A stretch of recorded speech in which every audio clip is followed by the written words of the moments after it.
Testing. Okay. Good evening, ladies and gentlemen. Yeah, I'm Angus Chen, the Academic Dean of Asia Lutheran Seminary. Today it's my honor to be here to welcome all of you to come to our public lecture. So especially I would like to extend my special welcome to our guest of honor, Dr. Glenn Thompson. He will be talking his topic tonight later. So Dr. Glenn Thompson is one of our emeritus professor in Asia Lutheran Seminary. He is also the New Testament and church history scholar. One of his research area is to study the Roman road system in order to find out the missionary journey of Apostle Paul. So tonight, actually, we are very blessed to be here to hear some of his research study. And so please give a big hand to Dr. Glenn Thompson. Thank you. Is this coming through loud enough in the back? Nope. A little louder. David, you want to turn it up just a little bit? Should I move this up? How's that? A little better? Okay. 咁正話，我用廣東話講翻正話，我哋介紹我哋歡迎我哋好耐冇翻嚟我哋當中嘅唐健倫教授啦。咁佢係一個歷史同埋嘅學者啦，亦都係我哋嘅教授啦。咁佢咧就喺過去嗰段時間咧就研究緊保羅喺嘅歷史裏邊嘅一個即係真實嘅旅程。咁我哋好高興啦，因為喺個疫情裏邊，我哋3年都冇舉行個實體講座啦。咁我哋其實咧係而我哋網上而家起碼應該有200幾人同我哋喺埋一齊嘅最少。咁我哋在座我哋有幾十位朋友啦，亦都親身嚟我當中啦。咁好歡迎你哋，亦都代表我哋亞洲路德中神學院係歡迎大家嘅。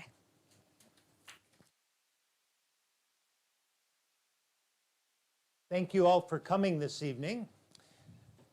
And also thank you to Asia Lutheran Seminary for inviting me and my wife Beth to come back to Hong Kong, which is part of our home.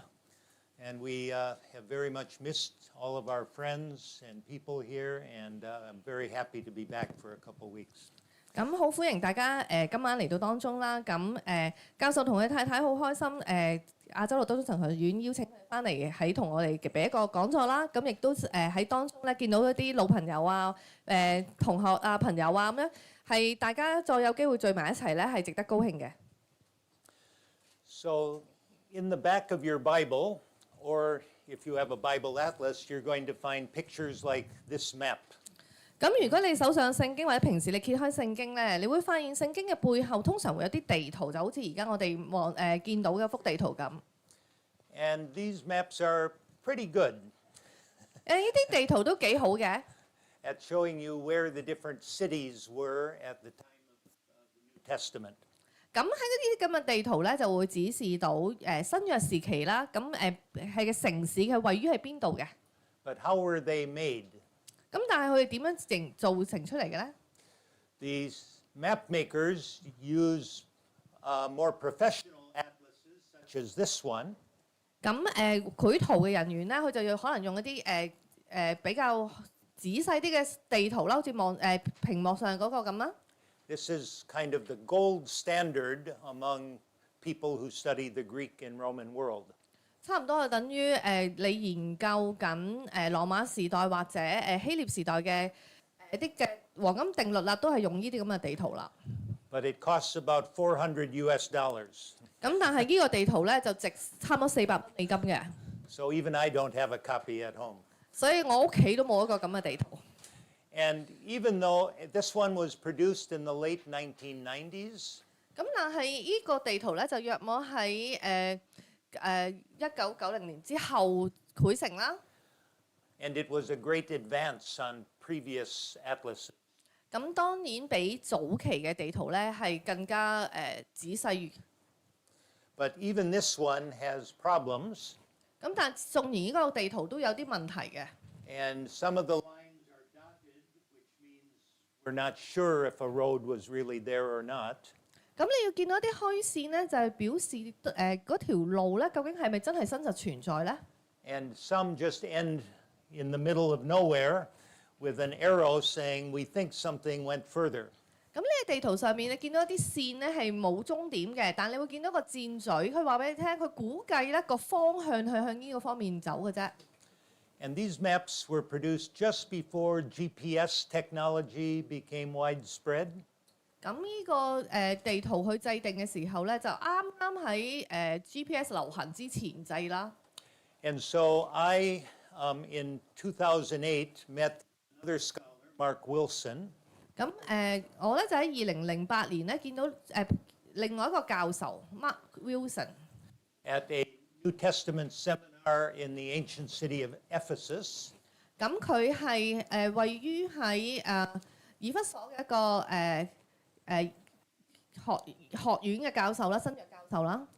And Mark lives in Turkey and leads many tours. 咁Mark 咧佢係住喺土耳其嘅，咁啊帶咗好多唔同嘅團。And he told me that many places you can still see some of the ancient road and some ancient bridges. 咁佢就話俾我聽咧，喺某啲好多地方其實都仍然見到古代嘅一啲道路啦，同埋一啲嘅橋嘅。So we decided to start a new project where we would go out and take GPS readings on all of the existing remnants of the ancient roads. 咁當時我哋之後咧就商談之後，我哋決定咧就用GPS 啦，用個定位啦，跟住咧就係睇翻古代嘅一啲位置同個路線。And basically upload them onto a Google Maps, Google Earth. 咁我哋睇翻啲古代嘅一啲遺跡啦，跟住我哋喺呢個遺跡裏邊咧，亦都去上載翻去個Google Map 裏邊嘅。And then connect the dots. 跟住將咧正話嗰幅地圖一啲虛線咧，我哋就行一轉。And in this way produce more accurate maps of where the ancient roads really were. 咁我哋就係補充咗喺古代時期嗰啲地圖睇唔到嘅一啲嘅道路啦。Thanks to these two wonderful people, Jerry and Kay Fisher, they gave us the financial support to do this project. 咁我哋呢個研究咧，好多謝Jerry 同埋 Kay Fisher 啦，佢哋係財務正上係支持我哋嘅。The first 3 trips we did were done in Turkey. 咁我哋喺土耳其就去咗3次旅程啦。But when the political situation was not so good in about 6-7 years ago, we decided to do one in Italy. 咁喺6-7年之前啦，到土耳其嗰時嘅政治嘅環境唔係幾安全嘅時候咧，我哋決定去咗轉以色列，意大利。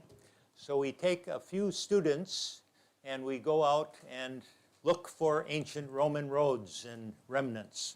咁我哋嗰時咧帶咗一啲嘅神學生啦，咁咧去到當地咧就去尋找一啲古代嘅遺跡同埋道路啦。And you may recognize me. This is Dr. Wilson, my wife back here, Beth, the Fishers, and then 4 strange people. 咁你張相你會見到我啦，阿 Wilson 教授啦，咁教授太太啦，咁同埋你會見到幾個 Leo, David, and Augustine. Yeah. David 同 Augustine 啦，應該喺度係嘛？ So I have to say only good things about these students, or otherwise David will cut off the presentation in the back. Yeah. So. 咁我哋當日去嘅旅程有啲同學都喺在座啦。So we were very happy to have 3 ALS students on this particular trip. 咁所以我哋都好開心，我哋有3個神學生咧參與咗今次嘅一個研究嘅。And this time we were especially looking at St. Paul's journey as a prisoner in the last chapter of the book of Acts.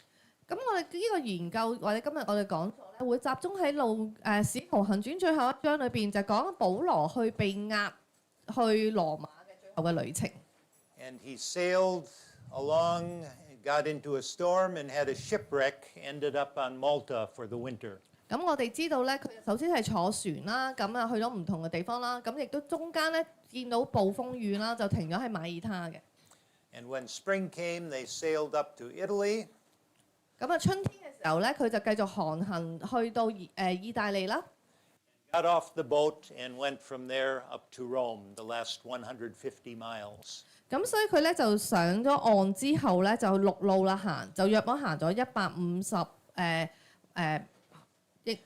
嘅，咁就去到羅馬。And our research was about those last 150 miles. 咁所以我哋嘅研究咧就係最後嗰150公里嘅英里嘅路程啦。So after sailing to the city of Puteoli, they got off and stayed there for a week. 咁佢哋上咗岸之後咧，去到一個城市叫做布丟利嘅，跟住咧就喺個地方咧停留咗1個星期。Now Paul was traveling with a guard, a Roman centurion, who was, and Paul was the prisoner. 咁阿保羅嗰陣時，因為佢係被咗羅馬嘅兵丁去押解上去羅馬嘅。And there may have been 1 or 2 servants that the centurion had with him. 咁佢個百夫長去押佢上去啦，咁亦都可能就會有1、2個兵丁啦，即係會同行啦。And there may have been 1 or 2 more prisoners as well. 咁亦都可能呢個行程裏邊唔係單單去一個囚犯嘅，可能亦都有其他囚犯都唔定嘅。And the writer of Acts says that he was along as well. The writer of Acts said he was also. 咁同埋咧，《使徒行傳》嘅作者咧就應該同行嘅，亦都。It says we reached Puteoli. We found some brothers and sisters. 因為喺個《使徒行傳》會講到係我們到布丟利，咁所以咧知道佢應該係第一人生，佢即係同時存在呢個行程裏邊嘅。By this time, Paul must have had very good relations with the centurion. 咁喺去到呢個旅程呢個期間咧，相信保羅同嗰個百夫長應該都關係都幾好嘅。Since he allowed Paul to stay 1 whole week visiting his new Christian friends in this city.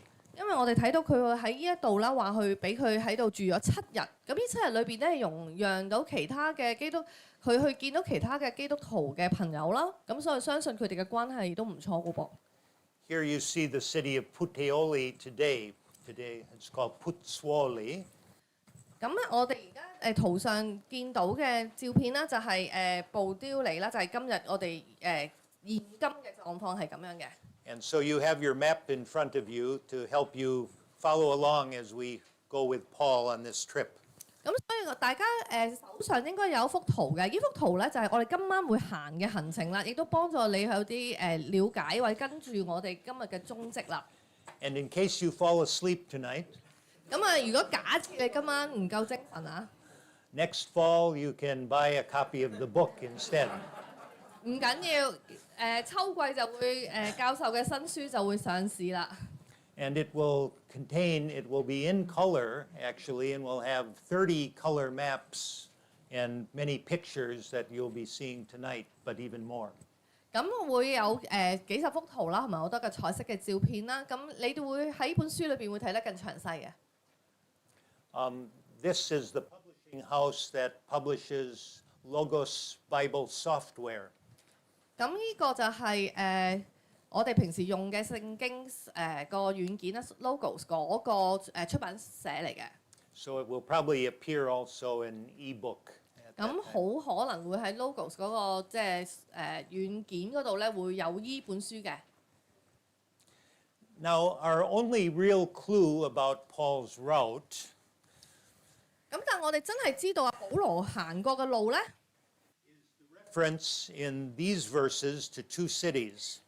咁就係喺《使徒行傳》裏邊所記載過嘅呢2個城市啦。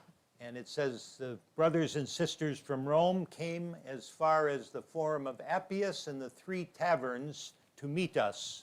因為佢經上裏邊咁講嘅，佢話那裏的弟兄們一聽見我們的信息，就出來到亞比烏市和三館嘅地方迎接我們。So during the week Paul was at Puteoli, they must have sent a messenger to Rome to let them know that Paul was coming. 咁所以保羅咧，佢喺布丟利上岸嘅時候，佢係停留咗7日啦。相信喺呢7日當中咧，佢應該派咗信使去到羅馬，通知羅馬嘅基督徒。And these 2 places are not really cities. 咁亞比烏同埋三館咧，呢兩個地方其實唔係一個城市嚟嘅。They're more like rest stops along the freeway. 咁佢反而似係一個公路裏邊嘅休息站。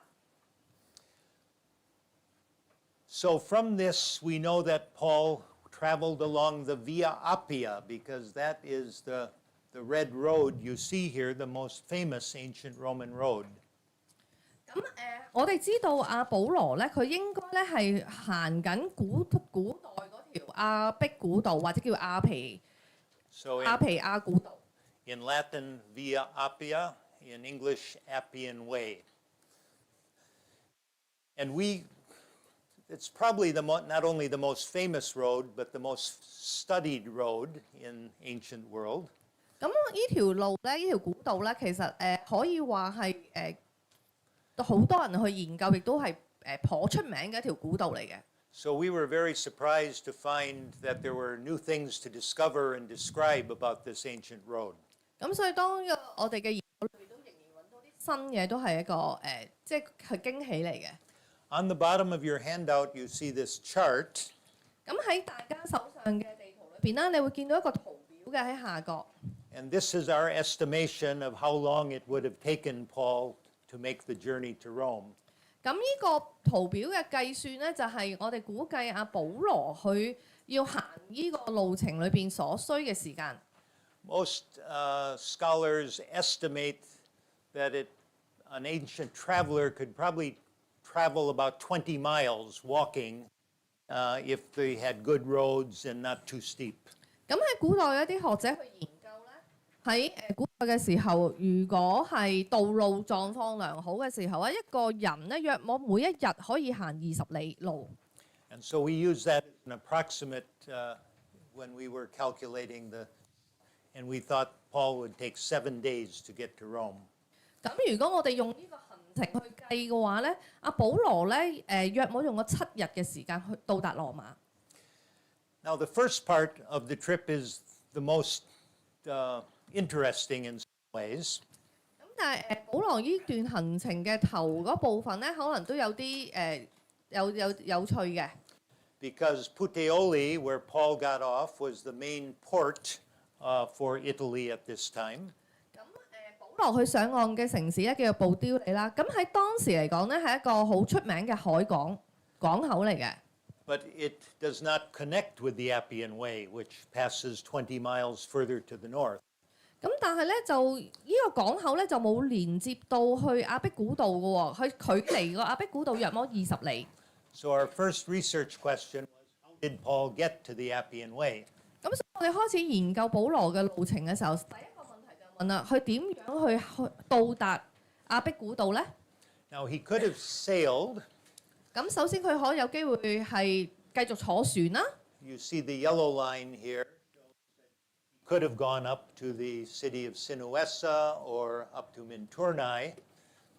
咁所以如果我哋睇黃色條線咧，就係如果佢繼續航行嘅話，用水路嘅話咧，佢就可以上到去西盧薩同埋或者敏德內呢兩個地方嘅。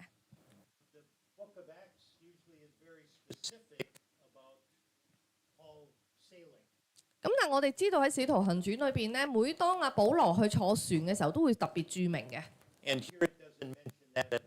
咁但係呢個路程裏邊冇提過佢係坐船。So we might think he took the shortest route, which would have been straight up the coast where the green line is.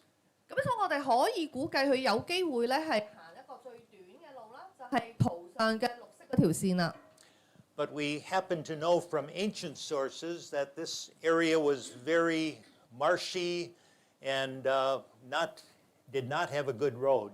咁但係我哋由古代嘅文獻或者嘅資料都睇到啦，呢條綠色呢條路咧，其實係一條唔好行嘅路，即係當時係一個好狹窄啊，或者係啲唔完全嘅一條道路嚟嘅。A generation later, the Emperor Domitian would carve out a new road down the coast. 咁喺保羅一個世紀之後咧，其實當時嘅皇帝先至真係起咗一條路係沿岸嗰條路嘅。And the ancient poet Statius writes an entire poem praising the new highway. 咁咁亦都有古嘅代嘅詩人咧，亦都為咗呢條新嘅幹線咧，就作咗詩嘅。and telling how bad the old highway really was. 咁亦都係攞嚟對比到我哋知道喺保羅個年代，即係呢條新路未起好之前咧，當時嘅狀況係好差嘅一條路嚟嘅。So that leaves a third route, which is a bit longer, the blue line. 咁所以剩翻第三條路啦，就係最長比較長嘅一條路啦，就係藍色嘅條線。That goes up to the capital of this area, Capua. 咁咧就係佢北上去到當時嘅呢個首府卡普亞城。We happen to have a map of the ancient Roman road system called the Puteoli map or Puteoli table. 咁我哋亦都有一啲嘅古代嘅一啲地圖啦，咁佢會睇到我哋而家喺熒幕上面見到個地圖啦。And it shows very clearly the Via Appia. 咁我哋就呢個我哋叫做佩丁格地圖啦，你會見到係。And it goes to Capua. 咁我哋會見到部丟利啦，跟住咧就會見到卡普亞城啦。And it shows Puteoli on the coast. 咁我哋見到部丟利喺個岸邊啦。It doesn't show a road connecting the two. 咁但係我哋見到中間係冇線連住嘅，即係話當時係冇一條路啦。咁但係我哋見到羅馬數字21喺度。Indicating that it was 21 miles, Roman miles, between the two.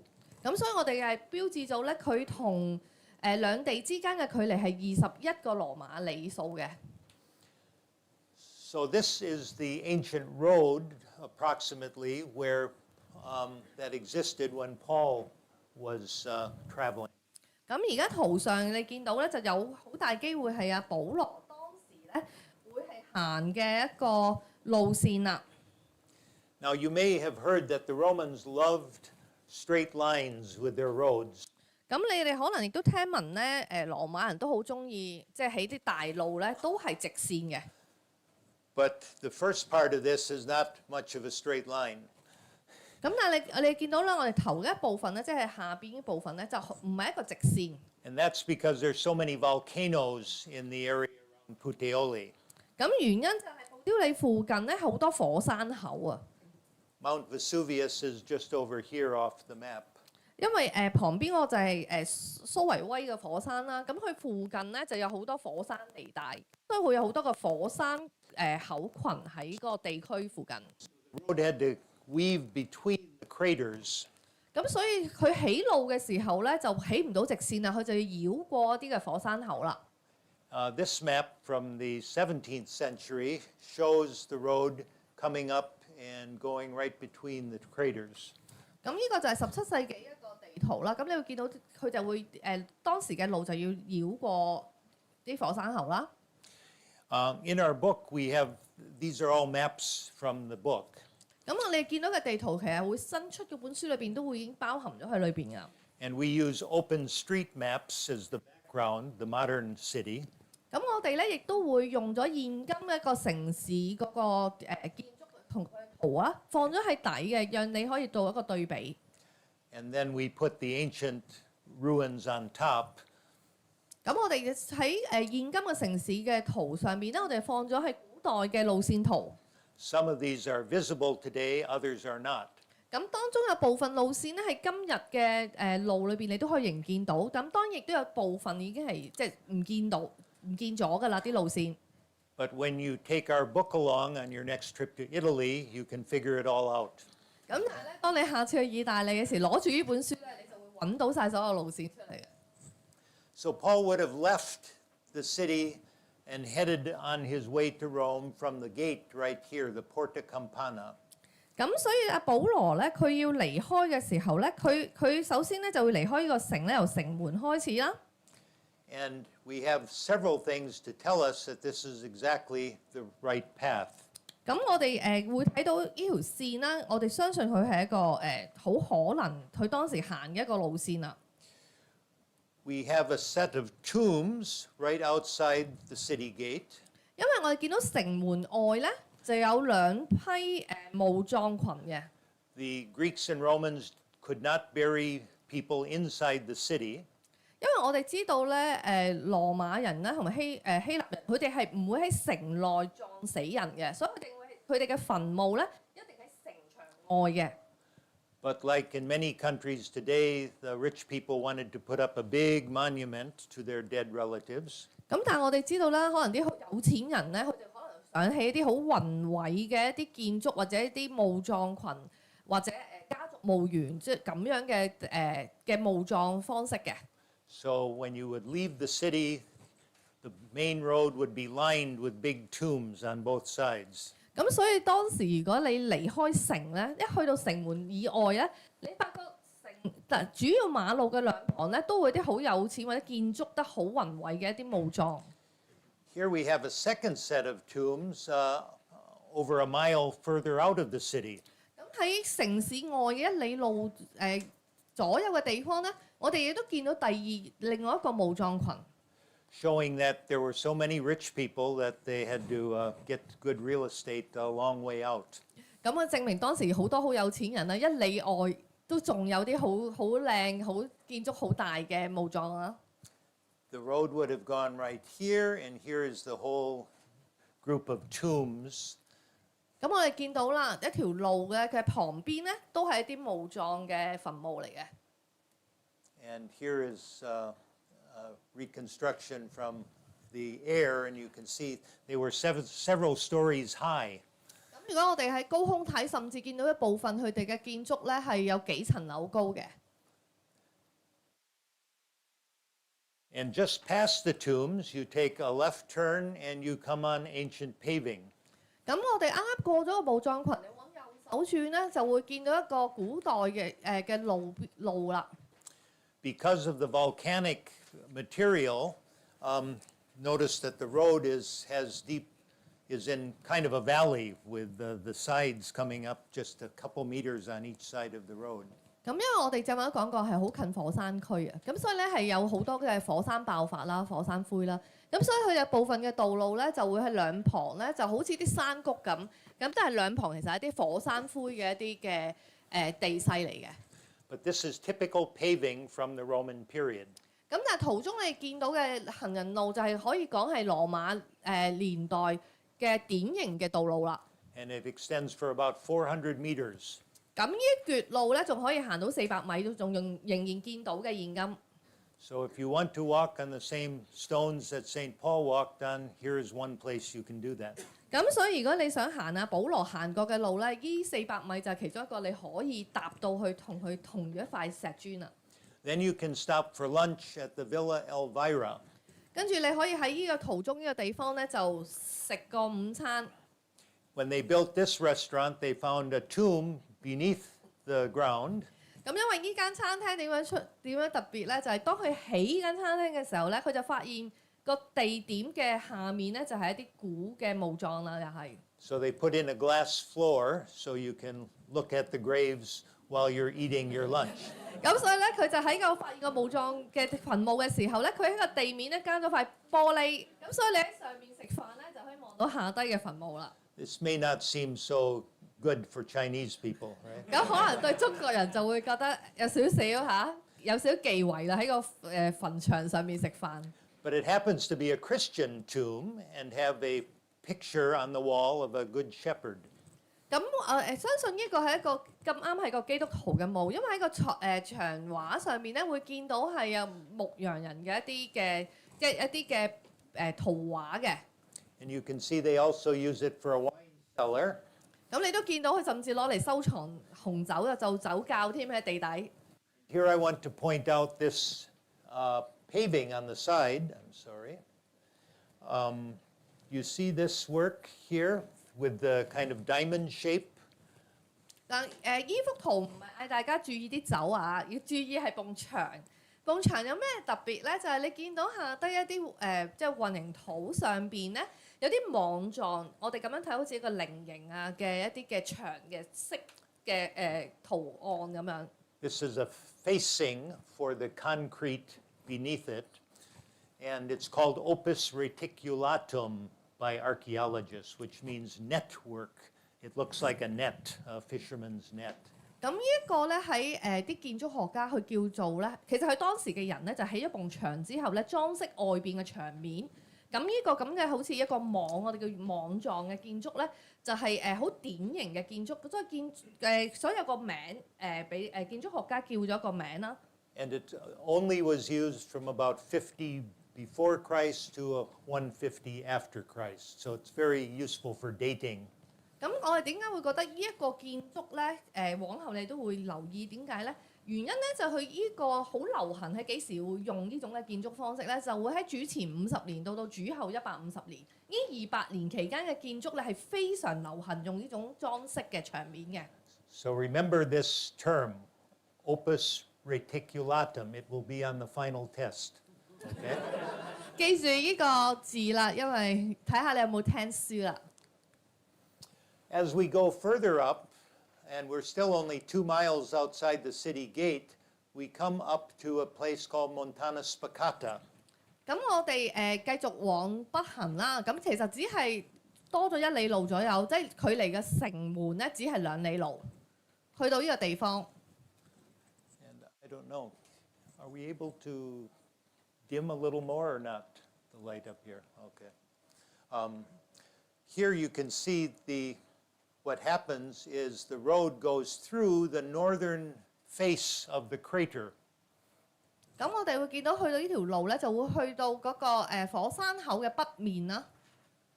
So the Roman engineers cut a road through the top of the crater about 40 meters deep. 咁咧當時起呢條路嘅時候咧，佢就通過個火山口嗰個建築，咁約莫係有幾十米高嘅，其實所以呢條路咧係兩旁嘅火山石灰，其實係好高嘅。And the people in the front row should be able to see what's over here. 咁頭1、2行嘅朋友仔可能會睇到兩邊埲牆見到啲乜嘢？ Opus reticulatum. 就係剛才我哋講嘅網狀嘅建築。Opus reticulatum. Everybody together. Opus reticulatum. Very good. Okay. When we go a little farther up, we get to a place called Quarto today. 咁我哋再繼續往北行咧，叫到今日一個叫 Quarto 嘅一個地方啦。And this name has been preserved since Roman times. 咁呢個地名係冇改過嘅，自羅馬年代到而家都仍然係咁樣叫法。When it was called ad quartum. Ad quartum means at the fourth. In this case, at the fourth milestone outside the city. 咁 Quarto 其實就係代表4啦。咁就其實呢個咁多年都冇變過，其實一個里數，佢話即係距離城門4里路。And at this place, there was an ancient mansio. We would call it Motel 6 in America. What would you call here? 咁喺呢個地方咧，會見到一個類似旅館嘅地方。Low budget Hyatt hotel. Okay? 即係喺即係公路旁嘅一啲俾你休息嘅一啲旅館啦。And it just happens that we have an ancient building right at that site yet today. 咁啱喺呢個旅館旁邊咧，仲有見到啲古嘅建築。That is still inhabited, made in part of a house. 咁應該相信咧，佢係當時一路古代嘅牆啦、牆壁啦，仍然用緊嘅人住緊嘅。If you look closely, you see. 你見唔見到係乜嘢咧？ Opus reticulatum. Again, opus reticulatum. So there's a very good chance this mansio was there when Paul passed by 1900 years ago.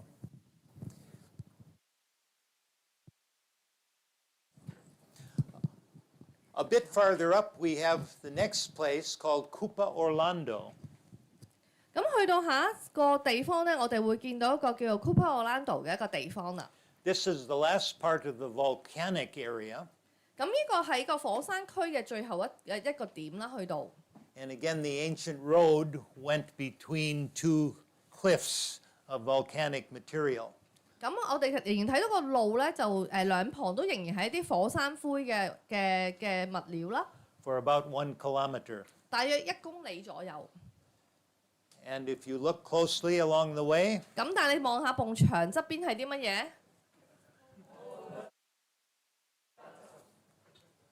Hanhao. Very good. Yes. After that, the road disappears because it's a plain where there has been much farming and development over the centuries. 咁跟住之後條路就唔見，因為跟住地方咧係啲平坦啲嘅地方啦，即係可能係攞嚟耕種啊或者其他嘅生活嘅土地啦。Until we get to a place called Ad Septimum. 咁咧直至到我哋去到另外一個地方，叫 Ad Septimum 呢個地方。During the Middle Ages, a monastery and church was built called San Lorenzo ad Septimum. 咁我喺當地嗰個地方咧有一個類似修道院嘅建築啦。And this again preserves the name of the ancient location, which means at the 7th milestone. 咁係保留咗古代咧個第七，咁即係第7里呢個路標嘅地方嚟嘅。And this is 7 miles outside the southern gate of Capua. 咁但係呢個第7里路咧，就係喺嗰個我哋跟住會去嗰個城門啦。And the ancient road goes straight here, right underneath the courtyard of the basilica. 咁我哋睇到佢喺卡普亞城出嚟嘅7里路啦。咁佢古代條路咧就啱啱喺而家嘅建築嘅底下。And the excavations that took place in this area about 15 years ago uncovered a section of the road. 咁喺10幾年前一個考古就喺呢個建築群下低咧就揾到條古路嘅。From there, the road went absolutely straight up to the city of Capua. 跟住去到前往卡普亞城嘅路咧都係直線嚟嘅，你見到。And here it came to the ancient Appian Way.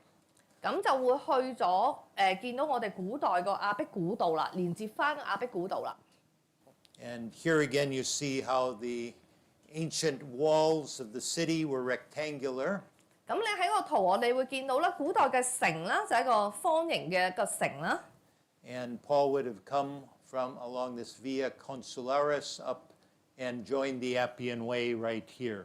咁我會見到阿保羅咧，佢就應該由南面嘅路進入個城，跟住去翻個亞碧古道啦，連接翻繼續去羅馬之路啦。And when we do the math, it comes out exactly to 21 Roman miles that Paul would have taken. So this was his first day journey. 咁我哋如果計翻我哋正話所講去到阿古亞城之前嘅路咧，計翻出嚟咧就同我哋之前睇嗰個表咧就一樣，一日21里路係羅馬里啊，咁所以就啱啱好嘅同個地圖。He still now had about 130 more miles to go to Rome.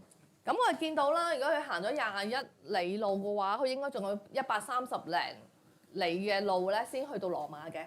But he was now on the Autobahn, the freeway. 咁但係而家佢已經去到亞碧古道啦，咁就基本上係高速公路咁滯啦。And this one was some 4 meters wide. 咁可能條路差唔多有4米嘅闊啦。And another 1.5 meters on each side for pedestrian. 咁喺條路嘅旁邊嘅各自有1.5米左右係行人路啦。And he would have headed northwest along that area. 咁佢繼續往西北方向向羅馬進發啦。Past the amphitheater. 咁佢會經過一個劇場啦。Made famous by a Roman gladiator named Spartacus. Spartacus. 一個佢出名係 Gladiator, yeah. And the gladiator Spartacus led a slave revolt 150 years earlier. 咁當時佢出名係因為嗰陣時嘅王係容許當時嘅奴隸係可以投票嘅。Hadrian later built an arch, ceremonial arch at the entrance of the city. 跟住哈德良咧就喺之後咧喺嘅入城嘅起咗啲嘅建築群啦，啲城門啊、拱門咁樣啦。And after the 6,000 of the slaves who revolted were captured and crucified. 咁當時亦都有一個起義嘅，咁喺嗰個起義失敗之後咧，有6000個俘虜奴隸係被捉嘅。And they were put up all along the road between Capua and Rome. 咁而當時嘅懲罰係點樣？起義失敗咗啦，咁佢奴隸被捉，呢6000人咧嘅懲罰咧就係由當時個阿波亞城裏邊啦，佢由距離羅馬約莫6000公里，即係公里啦，而家計喺呢段距離咧，就呢6000人咧係被罰嘅。So this should say 78 BC here. But if you do the math, it's every 33 meters you would pass another person crucified on the side of the road for the next 130 miles. 應該咁講，喺呢個起義咧就喺主前70年左右發生嘅。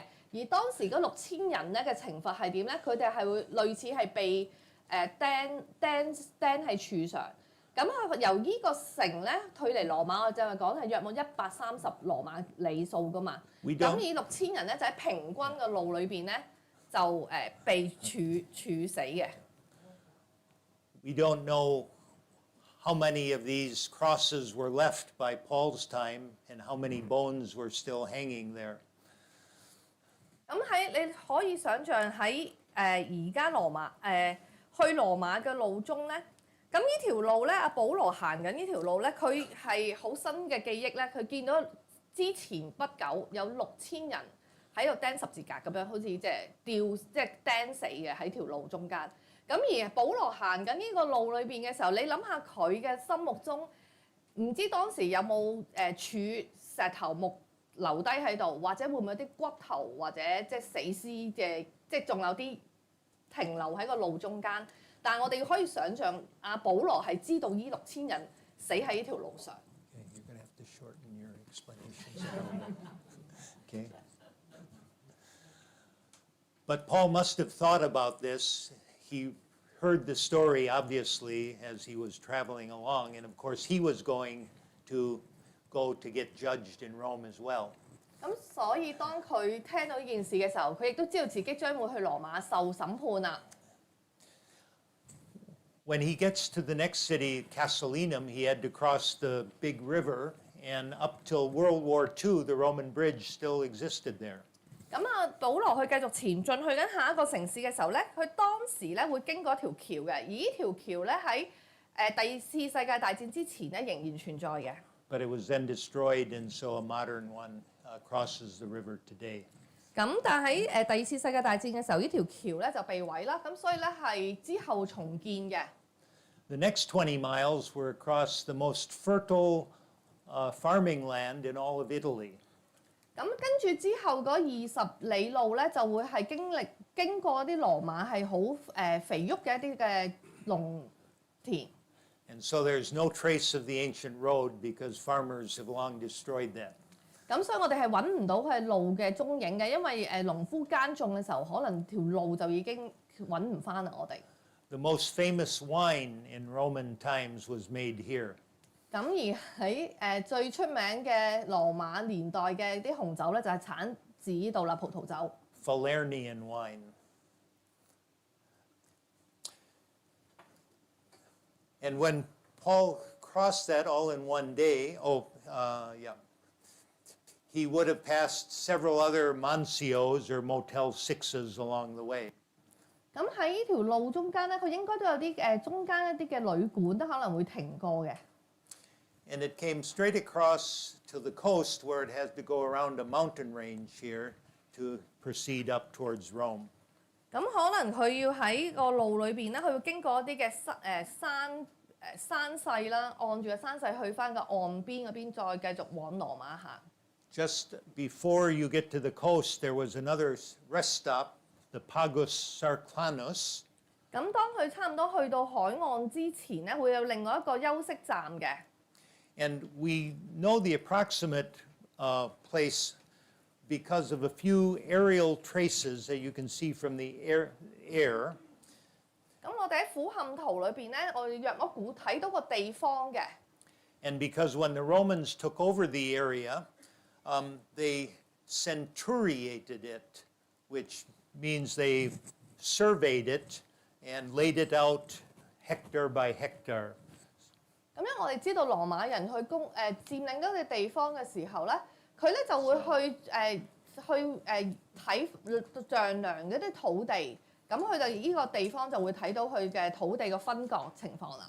So they sold the section by section, very orderly. 咁佢丈量完土地就會去每一片土地去咁樣去賣出去嘅。And the Appian Way had been constructed before they conquered the area. 咁但係個古道咧就喺羅馬佔領呢個地方之前已經形成㗎啦。So its axis was used as the basis for laying out and surveying the new land. 咁所以當佢當時要做一個丈量土地嘅時候咧，佢就會向路邊向外去丈量。咁所以你會見到佢嗰個丈量嘅尺數咧，就係沿住個路去往其他地方走嘅。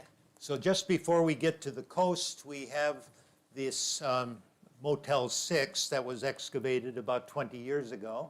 咁我哋再往前走嘅時候咧，未到個岸邊之前咧，我哋會最近嘅考古揾到另外一個旅館嘅。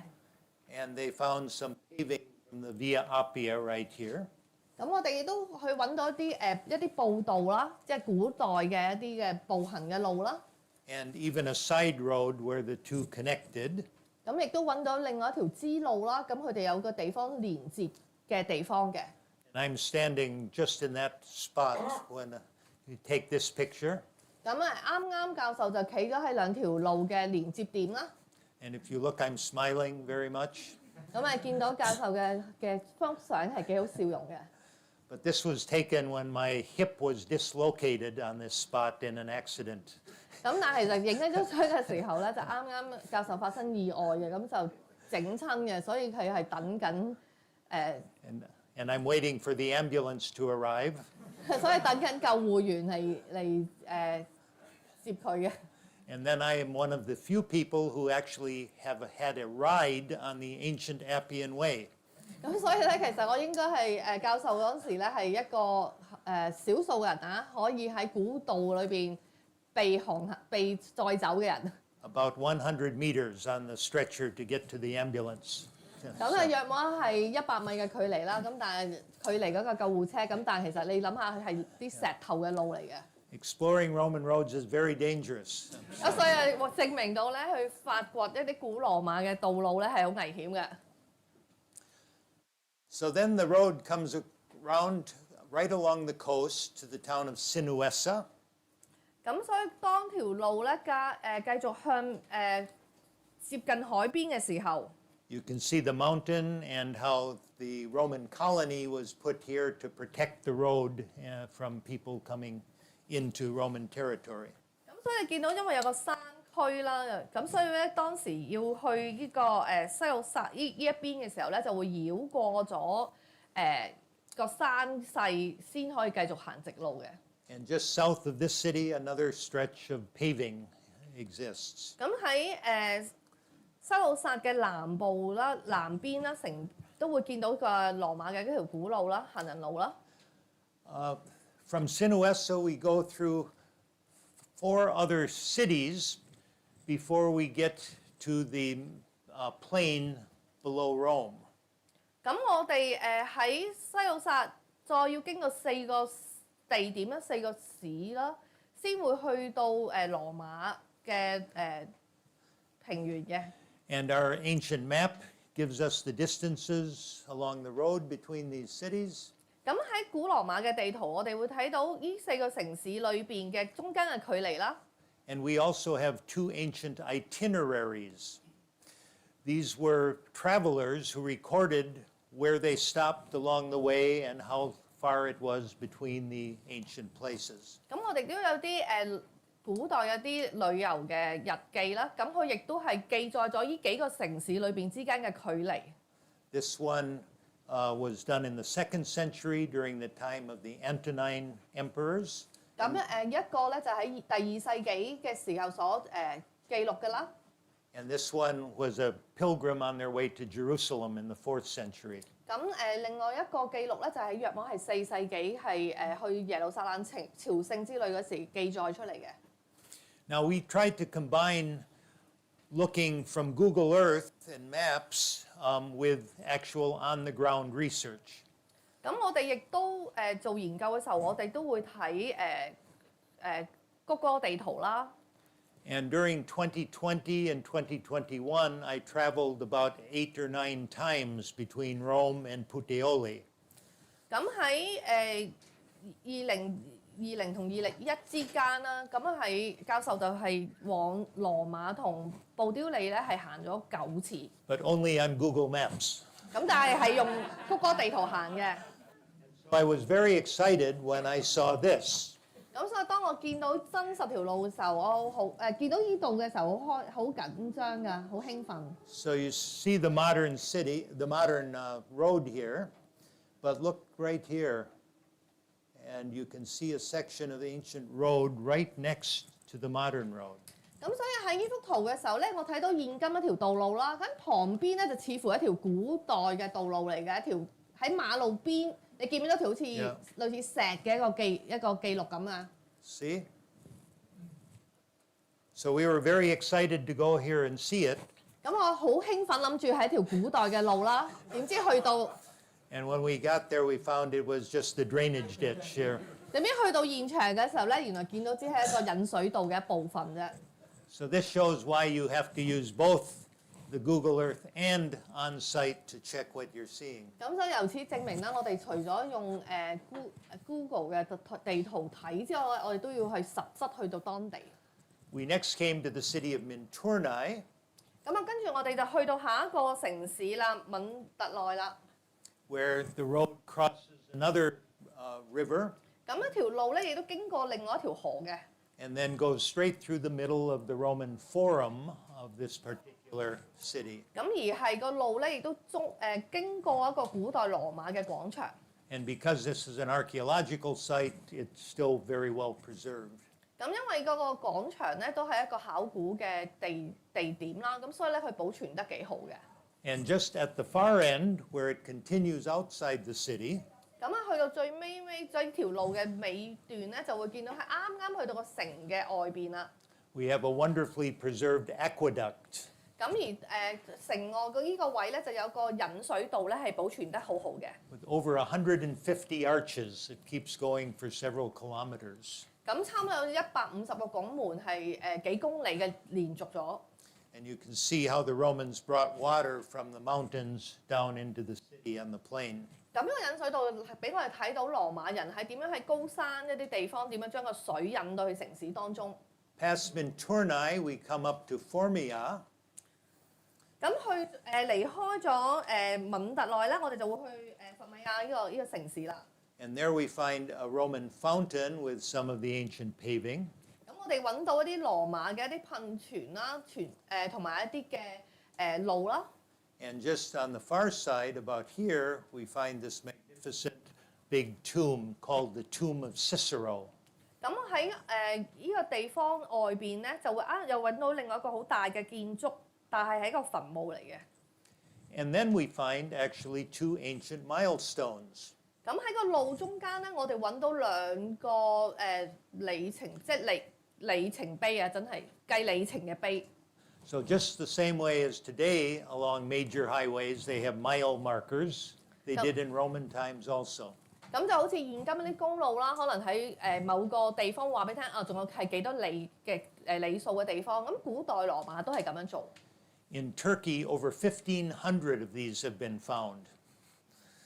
咁喺土耳其實揾到差唔多1500個咁樣嘅地標嘅。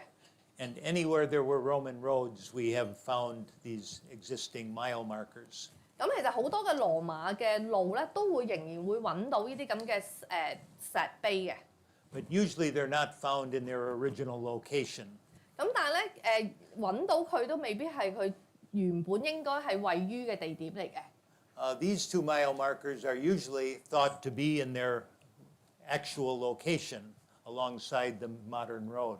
咁喺呢兩個碑咧，就估計佢係應該喺佢現今嘅馬路嘅旁邊啦。咁啊估計佢係應該係啱嘅位置。But they're not. 咁但係原來係唔係嘅。They're not 1 mile apart, first of all. 首先第一件事，因為84同85中間，佢唔係1公里距離啦，1里距離。And by using Google Maps now, we can very precisely mark off where almost within a few meters where each of the milestones would have been. 咁所以用而家嘅科技，其實我哋喺個谷歌地圖，其實我哋差唔多可以點到每一個距離咧嘅即係去到米以內嘅計法㗎啦。Past the next town of Itri, we also have a little paving. 咁去到下一個城鎮啦，伊特利啦。And then we come to the nicest stretch of paving on the entire ancient Appian Way. 咁我哋揾到一啲嘅步道啦，咁咧就啲路啦，咁呢個都可以講話係嗰個亞庇古道嘅一個幾完整嘅一部分嚟嘅。Now the straight line here is actually the railroad, and it's in a tunnel through this whole area. 咁而家你見到紅色線嗰個咧，就係而家嘅鐵路啦。And the modern road goes around one side of this area. 咁你見到現今嘅道路咧，就啱啱喺呢條路嘅旁邊。And the ancient road went along the other side of the little creek. 咁但係古代嗰條路咧，就應該啱啱去喺山坡嘅另一邊，山路嘅另一邊嘅。So today this has been made into a natural park. 咁而家呢部分咧係一個國家公園啦。And you can walk for 1 kilometer or more along the ancient road. 咁所以喺呢個公園裏邊，因為佢保存得幾好，你可以行到1公里左右嘅。We then come to the city of Fundi. 跟住去到下一個城市 Fundi 啦。Here we see an ancient wall outside the city that tells us the road would have gone in front of the wall. 咁我哋又喺個揾到啲古嘅外牆啦，咁你會睇到係當時嘅道路啦。And what do we see on the wall? 咁喺個牆見到啲乜嘢嘢啊？ Opus reticulatum. Again, wake up. Opus reticulatum. Okay, yes. And on the other side of the city, we see a monumental tomb. 咁喺個城市嘅另一邊咧，亦都見到一個比較大嘅墓嘅。And here you see a very unusual thing where the Appian Way actually makes almost a complete right turn. 咁喺呢度咧，我哋會唔常見嘅就係呢個古道咧係直刻轉彎嘅。And it goes right through the middle of this Roman colony as well. 咁佢係經過個古代嘅一個城鎮啦。But it seems like sometime after Paul, they also had a bypass, a road that didn't go through the center of town, but stayed outside the town. Very practical. 咁喺個圖，我哋會見到另外一條路咧喺外邊嘅啦，就約莫喺保羅之後嗰啲時間咧，其實有啲路咧已經係唔經過城市裏邊啦，就會喺城外直接路過呢個城嘅。And this reminds us how little we know about these ancient roads. 咁所以如果見到咁嘅情況，都睇到即係我哋其實對古代嘅道路嘅認識都仲係好少嘅。They seem to have been originally built for the Roman army to quickly travel from one place to another. 咁我哋知道有啲路咧係起嚟係為咗方便當時嘅軍旅佢嘅行軍嘅。But would you want to march your army through the middle of a busy city? 咁但係如果你諗下，你對軍隊要經過一個好繁忙嘅城市中心嘅時候 Down Nathan Road or Queens Road West? Probably not. 咁我哋可以想像，其實會唔會啲軍隊會經過類似好似彌敦道啊咁繁忙嘅街道咧？應該唔會啦。But scholars disagree about these side roads and business bypasses and so forth, but they must have had something like that. 咁但係當然有啲學者亦都唔認同當時嘅古代嘅路會唔經過城市或者一啲商業嘅地區嘅，咁都仲係有爭論嘅地方嚟嘅。Again, one might ask why, when it's coming here, doesn't it just go straight across towards Rome? Why does it go way up here and around? 咁可能有人問啦，睇個地圖點解唔會直接由上邊一個城市去下一個城市？點解要往北上又轉一個彎咁樣落翻嚟嘅？ Very practical. In ancient times, this was all swamp again. 咁其實因為都好現實嘅，因為而家你見到好似一個好平面嘅地方，其實喺古代嗰個年代可能係一個沼澤地區嚟嘅。So the road stayed on the higher ground around the side. 咁所以當時嘅人咧就要行走喺陸地上面啦，咁所以就未必會經過啲沼澤地區。And then comes down again around this mountain range to Terracina. 咁所以當時路繼續嘅時候咧，會經過啲山邊啦，就會去到下一個特拉西拉呢個地方。Now on the Google Street View, we see this ancient structure just outside of Terracina. 咁喺個谷歌嘅圖嘅時候咧，我哋會睇到喺個特拉西拿嘅外邊有啲城嘅建築啦。So on our trip, we went to find this. This is what it's called an exedra. 咁喺我哋嘅行程裏邊，我哋就特登去睇呢個現況啦，去翻當個地點啦。Kind of a nice monumental building. 咁即係揾呢個標誌嘅地方嘅時候 at the edge of the city. 咁係應該係大約喺個城市嘅外邊嘅。But when we went there, this is what we found. 咁但係當我哋親身經歷去到呢個地方嘅時候，呢個就係當時我哋眼見嘅圖。Now I'm quite sure it's still there. 咁好肯定正話見到嘅磚咧，應該係喺度嘅。But it's so overgrown with bushes and everything that you can't see it anymore. 咁但係去到我哋親自去嘅時候咧，啲嘅建築唔係嗰啲植物咧，植被咧已經係覆蓋咗啦。So again, demonstrating why we need to do both the research of what other people have seen and Google and go on the ground. 咁所以亦都證明點解我哋會喺谷歌個地圖，我哋會睇一啲鳥瞰圖啦，同時我哋都會輔助我哋親身要去到個地方去印證翻嘅。We have more paving going into the city. This is in this area right here.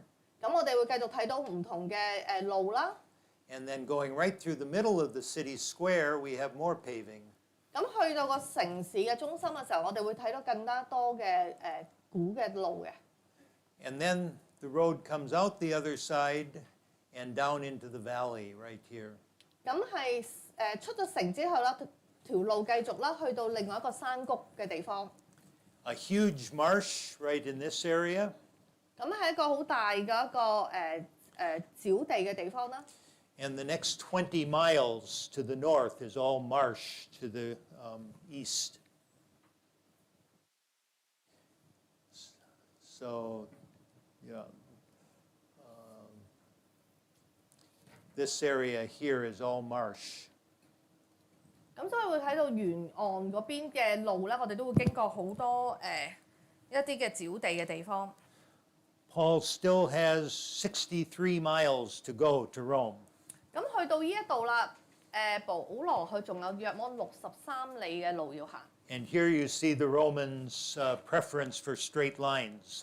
咁喺剩低嘅路，我哋會睇到羅馬人起路咧，好中意直線，就會喺度印證到啦。There's only 1 kilometer or so right here in the middle around Arisha where it swerves.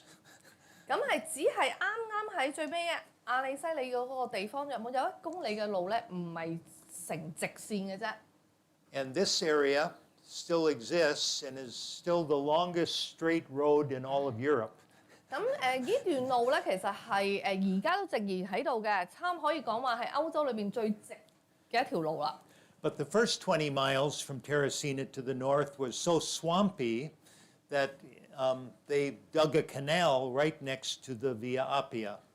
咁我哋就話講嘅路嘅另一邊啦，其實都係好多個沼澤地方啊，條路啊唔好行啊。咁所以咧喺當時啲人咧，亦都喺條古道嘅旁邊咧起咗一條運河。So it's actually possible that St. Paul sailed for 20 miles because we know there were barges that pulled customers along this stretch.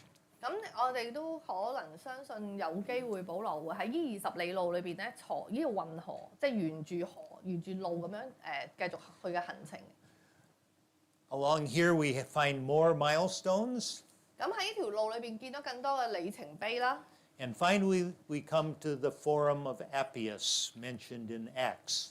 咁我哋就跟住去到使徒行傳提及嘅亞比烏市啦。You see, not exactly a big metropolis. 咁啊，我哋睇到啦，唔係一個好大嘅一個地方啦。This is a reconstruction by modern archaeologists. 咁呢個係一個現今一個古學家去描繪翻出嚟嘅一個圖像嚟嘅。Here is where the canal ends. 咁又見到個運河嘅終點啦。But drainage comes underneath an ancient bridge right here. 咁啊，見到有啲河係經過古代嘅一條橋啦。And the Roman bridge is hiding under the modern bridge. They preserved it and put the modern one right over the top. 咁古羅馬嗰條橋咧，就喺現今嘅橋底下低嘅。And here we find another milestone, one of the few that seem to be in place in situ yet. 咁喺呢度咧就揾到另外一個里程碑，而係相信好少數裏邊咧係喺正確嘅位置嘅。And if you look close, you can see XL111, the number 43 in Roman numerals. 咁如果你睇到羅馬數字咧，就係43啦。I took this picture about 15 years ago. 咁我係15年前影嘅呢張相。And when I came back 5 years ago, this is what was left. So vandals had come and made off with most of it. 咁啊，5年前再去同一個地點咧，個石碑得翻半啦。And this is another reason for the work we do. We're trying to record what is there before it disappears. 咁而我哋嘅研究工作嘅另外一個作用咧，就係記錄，即係喺佢哋消失之前，我哋要將我哋揾到嘢好好地記錄啦。Now remember, Acts said that the Christians from Rome came this far to greet the Apostle Paul. 記得喺《使徒行傳》有記載就話有啲基督徒咧出城嚟到亞比烏市咁遠嚟去見保羅嘅。43 miles. 咁係有43里咁遠嘅。It says some came this far and some came as far as the Three Taverns at 33 miles. 咁係經文上亦都記載，除咗亞比烏市，亦都去咗三館嘅地方，而三館嘅距離33里。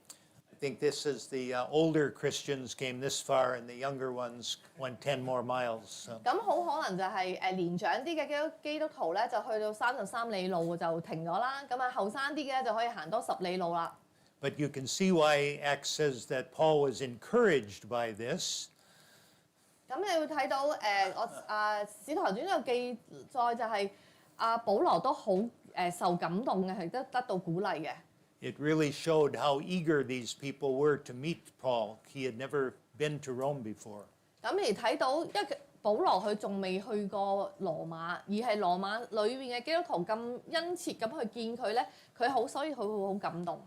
And we know that when emperors came to Rome, usually the senators came out only 20 miles to meet him. 咁但係我哋知道，當羅馬嘅皇帝出巡嘅時候，其實每個地方嘅百里長，可能佢哋或者佢啲軍隊都係出嚟20里路左右就歡迎佢嘅啫。The Three Taverns, the site of the Three Taverns was only identified definitively in the last decade or so.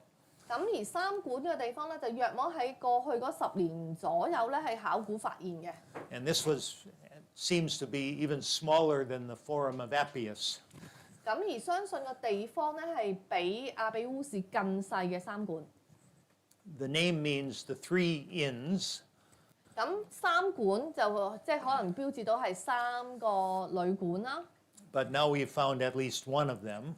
咁而家咧喺考古裏邊揾到其中一個旅館啦。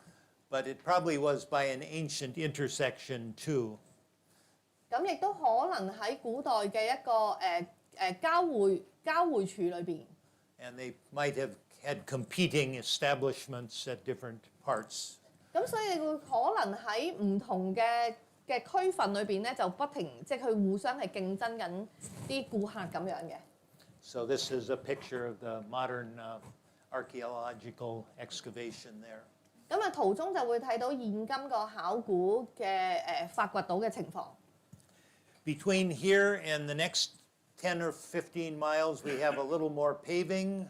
咁由三館到往後嘅10幾里左右咧，就會又繼續見到古代嘅一啲路啦。And this is milestone 17. 咁啊，見到17里呢個碑啦。And measuring from the gate in Rome, where we know the Appian Way began, this is within 5 meters of where I thought it should be. 咁個17嘅距離就係羅馬嘅羅馬由古道開始掃到呢個地方17里。咁佢同計算到教授所知嘅個偏差約莫都係5米之內。And again, we can be so precise because they made these straight lines. 咁點解我哋可以計到咁仔細咧？因為佢差唔多當時嘅羅馬路咧係即係直路嚟嘅。So here we have the 1 kilometer where they had to go around a crater again to get from one straight stretch to another. 咁呢度係約莫1公里咧，就係唔係連接嘅直線啦，因為又係有火山嘅火山口啦，要避開啦。And here it's coming down off the mountain down into the valley. 咁由避開個山，又經過山谷咁往前走啦。And it goes over an ancient viaduct. 咁佢經過一個古代嘅類似高架橋，即係幫條路起條路嘅。You have to look really close to find it today. 咁我哋要好仔細先會揾到呢條路嘅。But back 200 years ago, it was still a very impressive structure when the artist Piranesi sketched this model of it. 咁但喺200年前咧，其實個畫家可以畫到出嚟咧，當個建築仍然係一個好宏大嘅建築，但係今日咧，可能我哋就要好難去揾到睇到佢㗎。You can see it was 7 or 8 meters wide and over 200 meters long, bringing the highway at a gentle slope up the hill.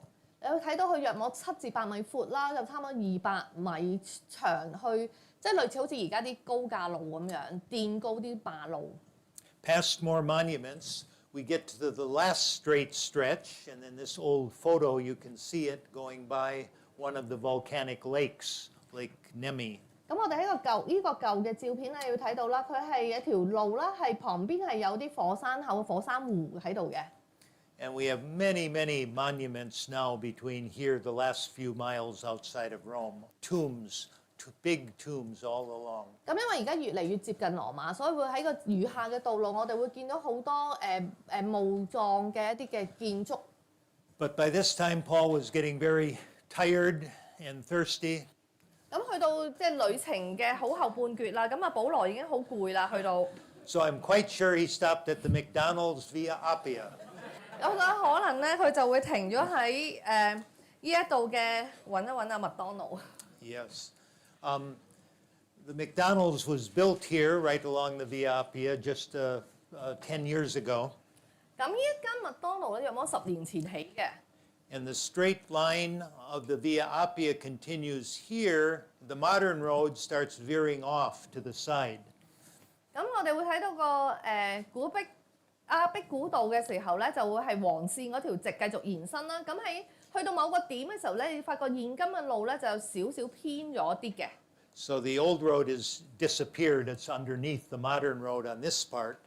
咁所以喺下半段嘅時候咧，我哋見到喺古道咧就係俾現今嘅道路遮蓋咗。But from here you can follow on the ancient road all the way into Rome, the last 8 miles. 咁啊，最後嗰8里路咧就我哋就可以仲揾翻個古道嘅，所以你可以按住古道行到去羅馬。And just at this spot there was a side road that went off to the side, probably to get to the McDonald's. 咁啱啱喺呢個點咧就會有條路咧就去到一條支路啦，就啱啱就去到而家個麥當勞嗰度嘅。But during construction they found a perfectly preserved small road right where the McDonald's was, and they put in a glass floor and preserved it underneath. 咁喺佢哋當時發掘起建築嘅時候咧，就見到個古路啊支路喺度。咁所以當佢哋起個麥當勞嘅時候咧，又係一樣啦，用個玻璃蓋住啲古路，咁你會睇到啦。So it is a good place to stop yet today for your coffee. 咁所以如果你有機會去到意大利嘅時候咧，依間麥當勞係值得一遊嘅。So we with our group then walked the last 8 kilometers with Paul into town. Here's Augustine. 咁所以係最後個8里路咧，就我哋當時嘅一行人咧，就行保羅行過嘅路啦，即係用自己隻腳去行啦。And there's not much to be seen at the very beginning. 咁開始嘅時候唔係好多嘢見到嘅。But you start passing bigger and bigger tombs all the time. 咁但係越行咧，就會見到越大嘅墓葬群、墓碑啊，或者一啲嘅建築啊。And ancient paving. 咁亦都見到啲古嘅路啦。Even sometimes an aqueduct off to the side. This one is actually a side branch going into an estate of one of the emperors. 咁你會見到有一啲嘅古嘅引水道啦，又係進入去一啲嘅地方，即係佢仍然保留到喺度嘅。And as Luke said, in this way we came to Rome. 咁就喺呢度就係正如阿保羅唔係阿路加喺《使徒行傳》佢講。So all along the way we would be measuring the width of the road and taking GPS readings. 咁所以我哋就會嚟到羅馬啦。咁喺個沿途裏邊啦，亦都用咗一啲定位啦，繼續定位同埋即係攝影留低記錄啦。By the last mile, the sides would have been crowded with tombs. 咁去到最後1里路咧，差唔多去側邊好多墓喺度。Not quite this bad though. 咁但係就未至於好似呢幅畫咁多嘅。This is Piranesi's imaginative reconstruction of the Via Appia just outside of Rome. 咁呢個係一個意大利嘅版畫藝術家啦。咁佢嘅羅馬觀嘅景觀圖。And one of the things they would have passed would be columbaria. 咁另外一個就係佢畫出嚟嘅，睇到當時嘅一啲類似我哋嘅靈灰龕或者骨灰龕咯，而我哋即係中國人見嘅。And these were large burial places erected by rich families. 咁呢啲係大型一啲嘅墓葬群啦，即係可能係一啲家族嘅墓葬啦。Including Augustus, the emperor, and Livia. 咁啊，包括咗一啲皇帝啦。And they contained several thousand burials of people in their employment, their slaves and their retainers. 咁而佢可能一個咁嘅龕位可能有幾千個骨灰，可能係包括佢哋嘅下屬啊。佢哋嘅奴隸啊，或者佢成個家族嘅都會葬喺度咁樣。They practiced cremation during the time of Paul, and these were built all right during the time of Paul. 咁呢啲係大約都係同保羅時期嘅當時嘅建築嚟嘅。And several urns could be put in each one of these niches. 咁所以你見到當時就係每一個窿就係即係可能就葬唔同嘅人咯。When Paul got to Rome, he came into the Via Appia here. 咁喺保羅咧，佢就行個亞比古道啦，即係 VA 嗰條路啦，入到去羅馬啦。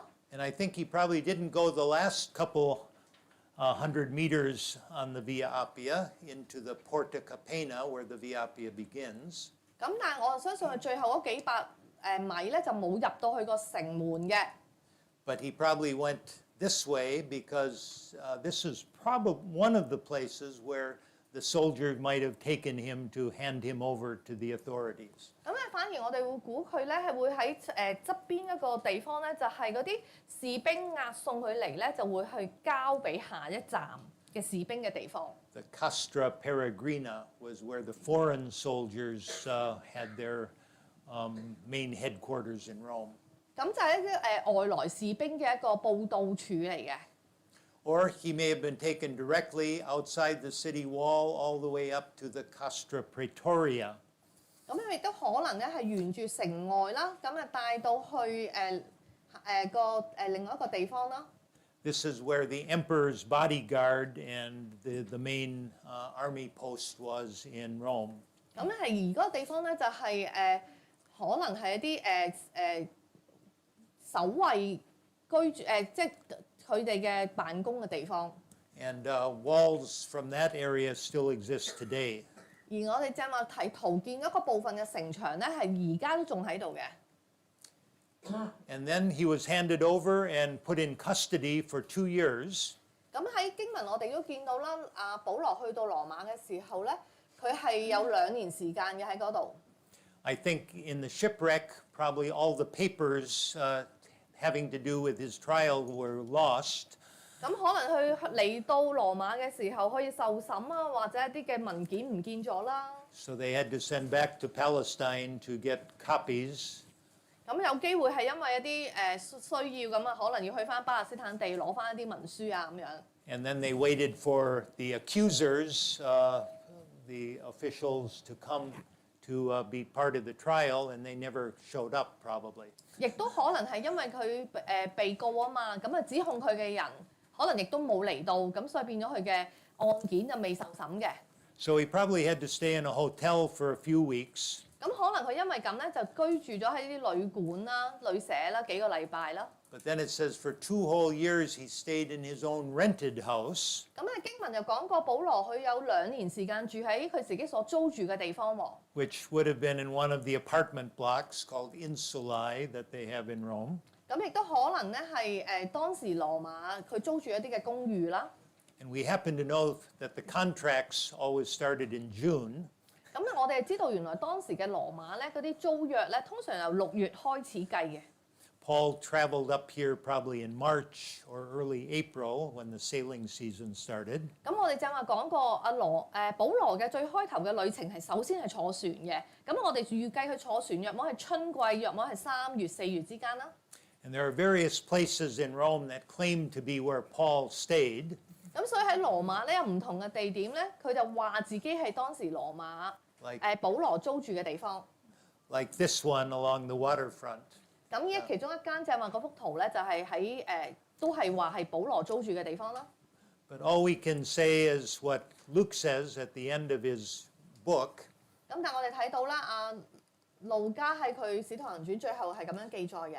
That Paul proclaimed the kingdom of God and taught about the Lord Jesus Christ with all boldness and without hindrance for those 2 years. 咁就係話保羅喺最後喺呢2年裏邊咧，佢係可以係放膽去傳講上帝嘅道，將主耶穌基督嘅事咧去教導人，而且係冇人阻止佢嘅。And that is how Paul came to Rome. 咁呢個就係保羅佢點樣嚟到羅馬啦。So if you'd like to walk some of the same places, you can join me on a tour next May. 咁如果你有興趣行保羅嘅路咧，你明年咧可以跟教授咧喺6月左右啦，就有個咁嘅旅程嘅。Yeah. Or you can buy the book. 或者你可以買本書。Thank you.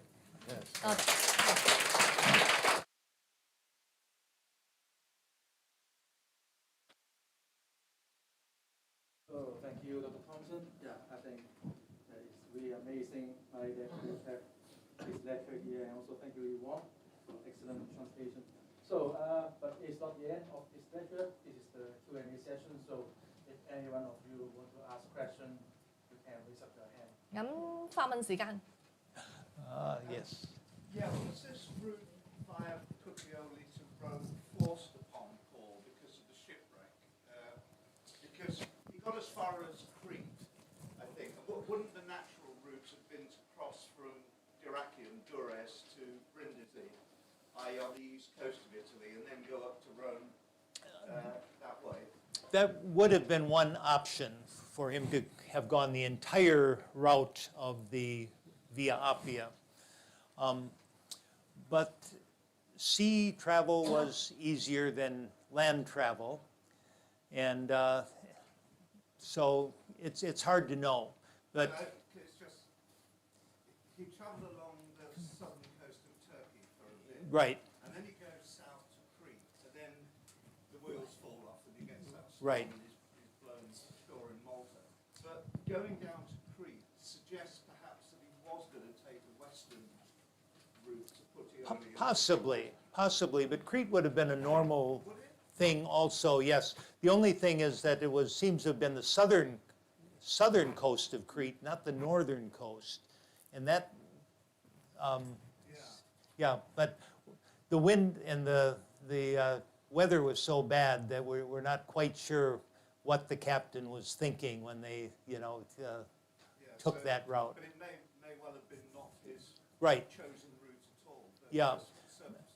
And many people say, well, why didn't he just sail all the way up the coast to Ostia, which is a key port of Rome? But the reality is Ostia was not well developed yet in Pauline times. It was another generation before that became the big shipping hub. So.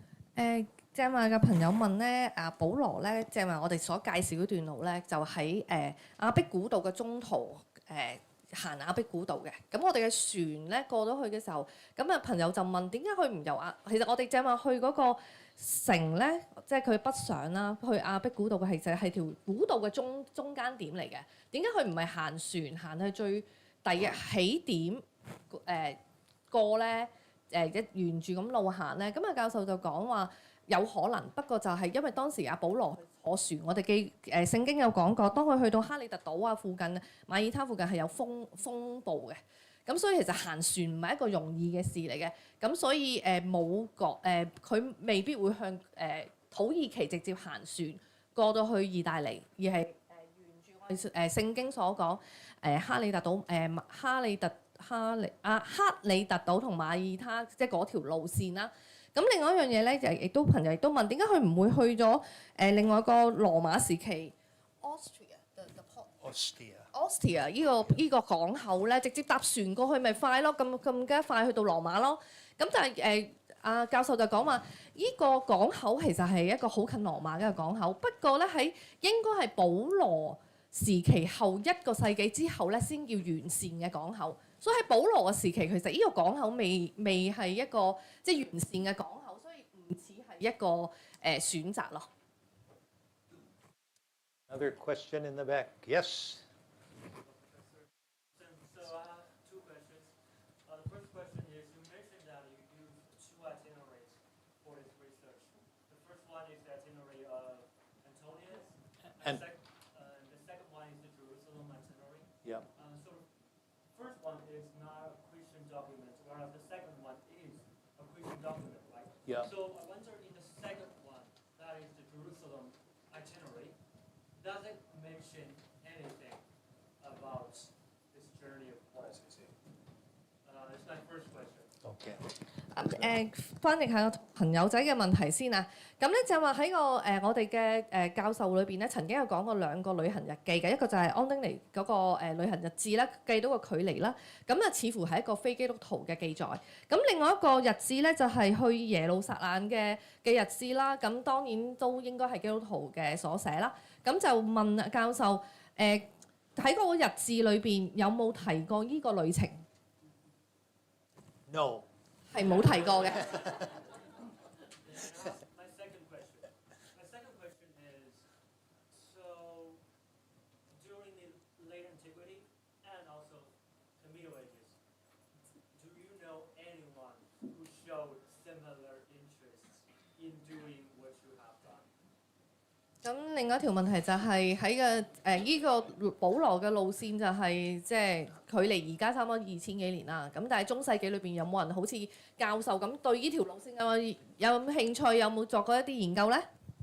No. 係冇嘅。So it's quite interesting.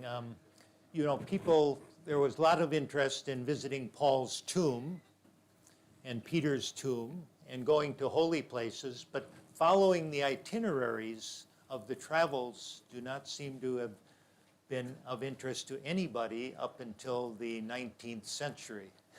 咁係好有趣啦！好多人咧都會去保羅嘅墓地啊、彼得嘅即係墓地啊，或者去啲嘅聖地遊啦。咁但係咧就反而咧係好少人去跟住一啲日誌去行佢哋行過嘅經歷過嘅路線嘅。And part of our work actually is built with a bit of an apologetic goal that many modern theologians do not think the book of Acts is a historically accurate document from the first century. 咁我哋呢個研究咧，亦都有一個護教嘅一個目的啦。因為好多學者咧唔相信咧喺第一世紀或者使徒行傳所記載嘅事咧係真確嘅。咁而我哋呢個考證咧就係為咗使徒行傳辯護咗啦，而真實存在。And yet secular historians find this is a perfectly legitimate first century document. 咁而一啲學者亦都發現呢一個係一個即係好有證據證明嘅一個即係一世紀一個考據嚟嘅。So, as a secular historian, but also a conservative Christian, I am very interested and have found that I agree with the secular historian that things seem to be very accurate here. 咁而一啲嘅作為一個學者加埋一個基督徒啦，咁喺整個研究裏邊，我哋會發現係同一啲學者嘅記載係即係符合嘅，咁所以亦都係即係印證咗記載係真嘅。Another question?